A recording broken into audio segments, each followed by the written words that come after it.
This is probably the most remote place that I could go to be involved in making wine.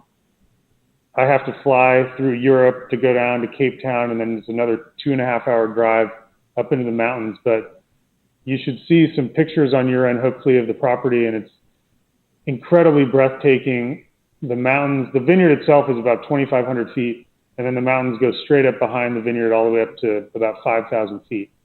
And the previous owners had planted the property to Rhone varieties, and I'm a huge fan of Rhone varieties, especially in the sort of extreme viticultural locations. So here you see a picture of the vineyard. So the vineyard is planted to Syrah, Mourvedre.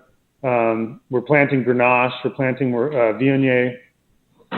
Also, the winemaking team is a husband and wife team, Rebecca Tanner and her husband Paul, who's a viticulturist. And so she makes the wine, and Paul takes care of the vineyards. And it's very magical, this place, when you arrive. It's so stunning.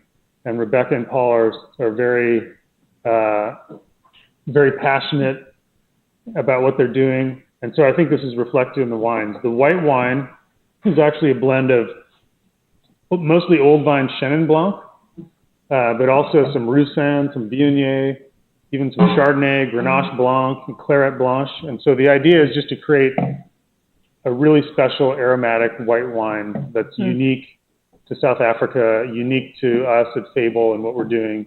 And so we harvest a lot of different varieties. We do a lot of different fermentation techniques. So some is fermented in concrete, some is fermented in oak, some is fermented in stainless steel. And so we have all these components. And one of my favorite parts of making wine is the blending process. So Rebecca makes all these wines. I'm there a few times a year, and we blend the wines together. And so this is just something that I love. It's very unlike any other wine that I'm associated with, and it's really delicious. It's amazing. It's so delicious. I mean, this wine screams literally year-round cuisine, opportunities at the pool. What do you like to put with this wine? What do you think?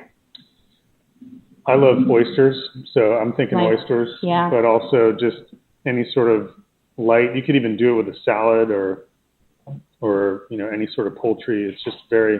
It's light, but I think it's got a lot of body and a lot of aromatics and flavor. So yeah, is that the Chenin speaking? Is that what we really? I think so. Yeah, the Chenin Blanc gives you that real sort of, I want to say gravel, but it's an earthy component.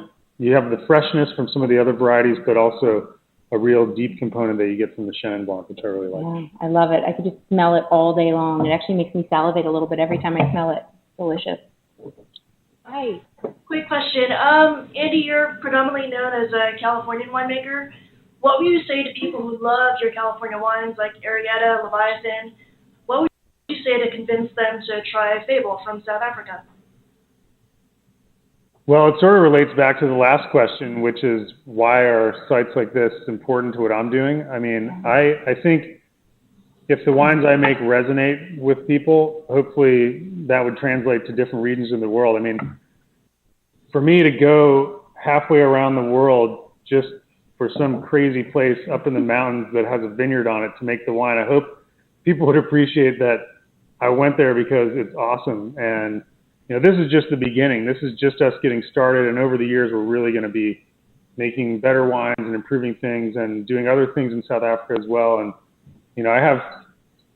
I just love what I do. And so I may end up doing things that I haven't even thought of yet and that people haven't asked me to do yet.